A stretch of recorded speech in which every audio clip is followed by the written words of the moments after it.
Assalamualaikum dan selamat petang. Nama saya Noratika Amira binti Abdul Rahim. Hari ini saya akan membincangkan mengenai kempen kesedaran dalam mengatasi kecelaruan keresahan dalam kalangan mahasiswa Universiti Utara Malaysia. Okey. Pertama sekali saya akan membentangkan mengenai pengenalan kepada kempen ini. Okey, pada tahun 2015, bahagian populasi global telah menganggarkan sebanyak 3.6% penduduk dunia mengalami kecelaruan keresahan. Kecelaruan keresahan ini lebih kerap dialami oleh wanita berbanding lelaki, iaitu dengan peratusan 4.6% berbanding 2.6% di peringkat global. Menurut World Health Organization, pada tahun 2017, anggaran individu yang mengalami kecelaruan keresahan di seluruh dunia adalah sebanyak 264 juta individu. Berbeza di Malaysia, masalah kesihatan mental terutamanya kecelaruan keresahan merupakan masalah kesihatan kedua terbesar setelah penyakit jantung.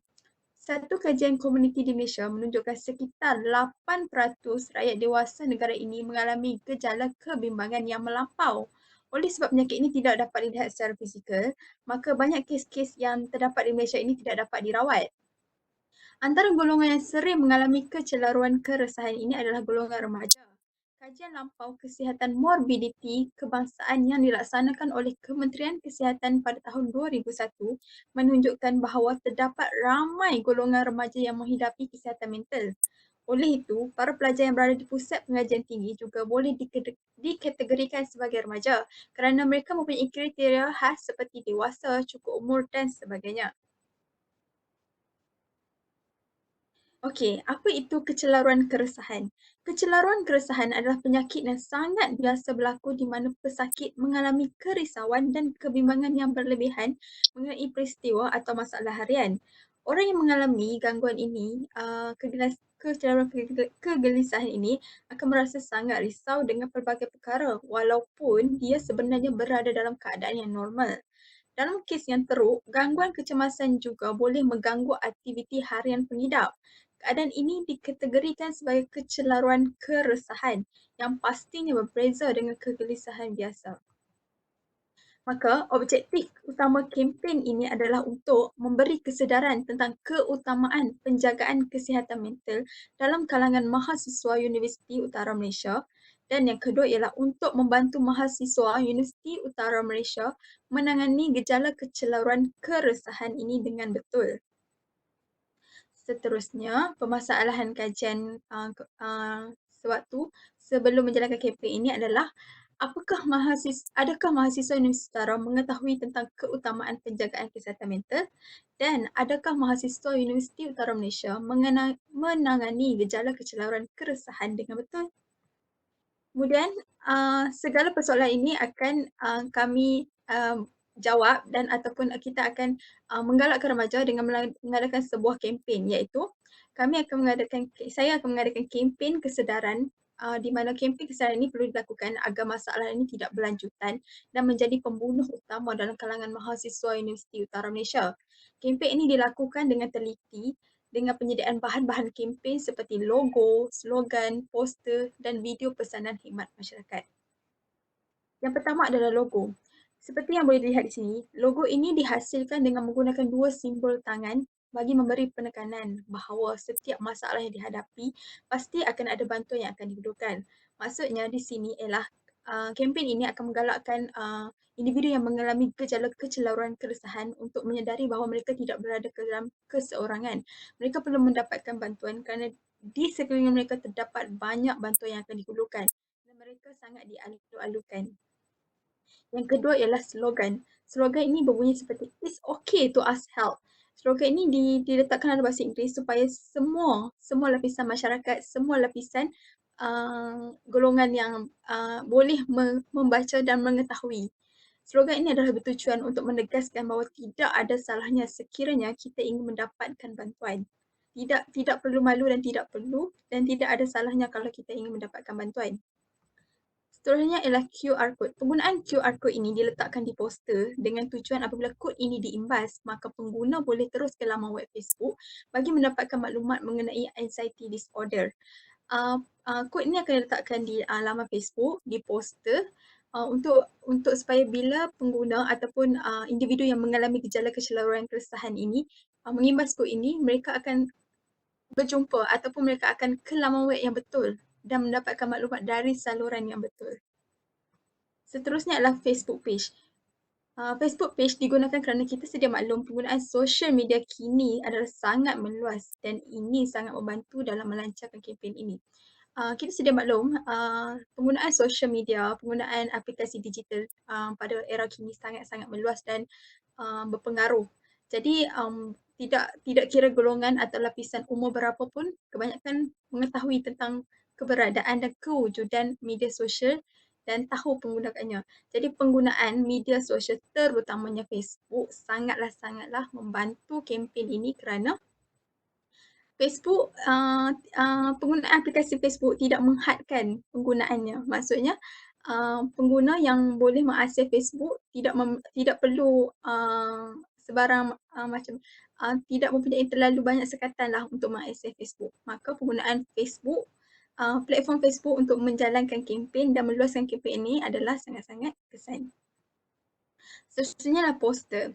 Seperti yang boleh lihat, poster ini menjelaskan tanda-tanda yang dihidapi oleh pesakit kecelaruan keresahan ini dan terdapat QR code untuk diimbas sekiranya mereka memerlukan bantuan. Pada poster tersebut ialah kita dapat melihat individu yang merasakan beliau menghidapi gejala kecelaruan keresahan. Namun mereka takut untuk mendapatkan bantuan ataupun mereka merasakan bahawa mereka tidak memerlukan bantuan dan perkara tersebut boleh ditangani dengan salah. Maka di dalam poster ini diletakkan satu pernyataan daripada luar negara iaitu berapa banyak sebenarnya orang yang menghidapi kecelaruan keresahan tetapi mereka takut untuk mendapatkan bantuan. Maka poster ini menggambarkan bahawa gejala ataupun individu yang mengalami kecelaruan keresahan ataupun anxiety disorder adalah sangat-sangat serius. Maka di sini terdapat beberapa fakta untuk membuktikan pada mereka bahawa perkara ini serius dan mereka perlu mendapatkan bantuan. Di mana mereka boleh mendapatkan bantuan? Melalui imbasan QR code yang tertera pada poster. Setelah mereka mengimbas QR code yang terdapat daripada poster, mereka akan terus ke laman web Facebook. Di situ terdapat banyak maklumat mengenai anxiety disorder, termasuk gejala-gejala, kesan, punca dan cara mereka untuk menangani dan siapa yang mereka perlu berhubung untuk mendapatkan bantuan. Seterusnya adalah penggunaan animasi video. Disebabkan pergerakan agak terhad sewaktu menjalankan kempen ini, maka video animasi digunakan untuk memberi pendedahan umum kepada individu ataupun masyarakat mengenai kecelaruan keresahan ataupun anxiety disorder. Okey, dalam konsep animasi video ini menggambarkan menggunakan satu watak yang bernama Sofia, di mana bahagian ini menerangkan penggunaan watak Sofia yang merupakan pelajar sebuah universiti awam. Kita ingin penggunaan watak ini dekat dengan pelajar Universiti Utara Malaysia supaya mereka merasakan diri mereka berada dalam watak tersebut. Terusnya adalah setiap watak ini pada gambaran kedua, Sofia menjelaskan perkara yang selalu menjadi kebimbangan pelajar di universiti. Kebimbangan ini akhirnya menjadi sebuah ketakutan yang berlebihan sekiranya jadi kawan dengan baik.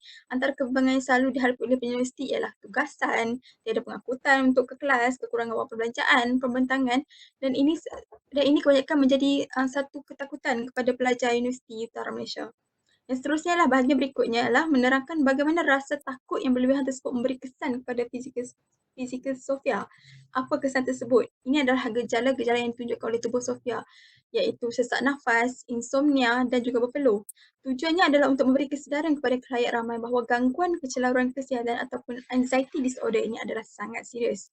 Kemudian pada scene yang berikutnya, di sini menerangkan bahawa pada saat ini Sofia telah mula merasakan dia mengalami kecelaruan keresahan kerana rasa takut dan kebimbangannya yang terlalu berlebihan. Kebanyakan individu yang mengalami kecelaruan keresahan ini, mereka merasakan perkara tersebut namun mereka menganggap itu perkara bukan serius. Seterusnya adalah di sini kita ingin menunjukkan bahawa adakah mereka yang mengalami kecelaruan keresahan ini perlu mendapatkan bantuan. Di sini telah tertera, Sofia mula berfikir adakah dia perlu mendapatkan bantuan. Seterusnya adalah apa yang perlu Sofia lakukan. Di sini Sofia mula tertanya-tanya pilihan apa yang lebih baik untuk dia lakukan. Contohnya pilihan yang disertakan ialah jumpa pakar psikiatri, jumpa rakan ataupun membiarkan saja perkara tersebut. Akhirnya, Sofia berpendapat bahawa cara yang perlu mendapatkan rawatan dengan cara yang betul kerana gangguan kecelaruan keresahan ataupun anxiety disorder ini yang dialaminya adalah serius sehingga memberi kesan kepada tubuh badan beliau, iaitu beliau mengalami kesan kepada fizikal. Kemudian, Sofia memilih untuk berjumpa dengan pakar psikiatri bagi mendapatkan rawatan. Individu yang mengalami kecelaruan keresahan ini sepatutnya datang kepada pakar psikiatri kerana berjumpa dengan pakar adalah merupakan perkara yang sangat-sangat betul dan wajar dilakukan. Seterusnya, Sofia ingin menjelaskan sini bahawa setelah berbulan beliau mendapat rawatan, Sofia akhirnya merasa dirinya lebih baik dan dapat mengawal kebimbangannya dengan baik. Di sini kita ingin menggalakkan supaya individu yang mengalami kecelaruan keresahan ini mendapatkan rawatan supaya dia tahu bagaimana untuk mengawal kebimbangan. Kebimbangan tersebut mungkin tidak akan hilang, namun individu yang mengalami kecelaruan keresahan ini mungkin akan tahu cara mengawal kecelaruan keresahan itu dengan betul sekiranya dia berhadapan dengan situasi tersebut sekali lagi. Dan pada akhir video ini, terdapat pernyataan seperti "It's okay to ask help" diletakkan bagi menggalakkan orang ramai yang mengalami gejala ini mendapatkan bantuan. Seterusnya ialah bahagian produksi. Tempoh penghasilan video ini mengambil masa selama sebulan kerana beberapa perkara perlu diambil kira dan diketengahkan sebelum rangka video ini dibina. Video ini adalah berbentuk animasi kerana sepanjang tempoh penghasilan video ini terdapat kekangan yang menyebabkan penggambaraan di luar adalah tidak dibenarkan. Oleh itu, antara elemen yang perlu ada dalam produksi ini ialah pertama ialah image 2D ataupun dua dimensi. Image-image yang digunakan dalam animasi ini ialah berbentuk 2D 2D kerana tidak melibatkan imej yang nyata, hanya imej buatan yang digunakan. Yang kedua ialah grafik. Grafik yang digunakan adalah secara ilustrasi yang bertindak sebagai latar belakang sesebuah konsep. Yang ketiga adalah audio. Sebenarnya proses penghasilan animasi ini, audio yang digunakan adalah latar belakangkan muzik semata-mata. Dan yang terakhir ialah teks. Teks yang digunakan adalah pelbagai bagi memberi penekanan kepada setiap maklumat yang ingin disampaikan. Antaranya adalah Times New Roman yang mempunyai setiap saiz yang berbeza mengikut setiap perkataan yang ingin diberi penekanan. Bahagian pasca produksi. Penghasilan video pesanan khidmat masyarakat ini memerlukan settingan selama seminggu. Aplikasi yang digunakan dalam penghasilan video ini ialah aplikasi Powtoon. Tujuan utama video ini sunting adalah untuk memberi gambaran jelas mengenai mesej yang ingin disampaikan kepada khalayak umum dan tidak menimbulkan salah faham atau kekeliruan kepada penonton. Dan kesimpulan pada pembentangan saya hari ini ialah penghasilan kempen yang menggunakan video pesanan khidmat masyarakat ini adalah berkesan kerana kita sedia maklum di era kini orang ramai lebih gemar melihat alat digital berbanding media cetak. Media merupakan alat yang sangat berpengaruh dan mampu memberi kesan yang mendalam kepada pengguna. Perkembangan teknologi komunikasi dan media membolehkan ilmu pengetahuan dan budaya dikongsi oleh manusia sejagat. Hal ini jelas berlaku dengan adanya penggunaan internet, telefon, televisyen, radio, surat khabar, majalah dan juga media yang lain. Keadaan ini membolehkan sesuatu budaya dan budaya luar seperti transnasionalisme disebarkan secara terus ke serata dunia dengan mudah. Hasil pembentangan saya ini, saya ingin menyimpulkan bahawa kempen kesedaran, kempen kesedaran dalam mengatasi kecelaruan kesihatan, kecelaruan keresahan dalam kalangan mahasiswa Universiti Utara ini sangat penting untuk dilakukan kerana kita tidak sedar sama ada kita mengalami kecelaruan keresahan ataupun anxiety disorder dalam diri kita. Namun setengah orang merasakan mereka menghidapi perkara tersebut namun kan. Sedangkan perkara ini sangat penting untuk diatasi kerana kecelaruan keresahan yang kecil mampu menjadi kecelaruan keresahan yang sangat membimbangkan dan kritikal sekiranya tidak kawal dengan baik. Sekian, terima kasih.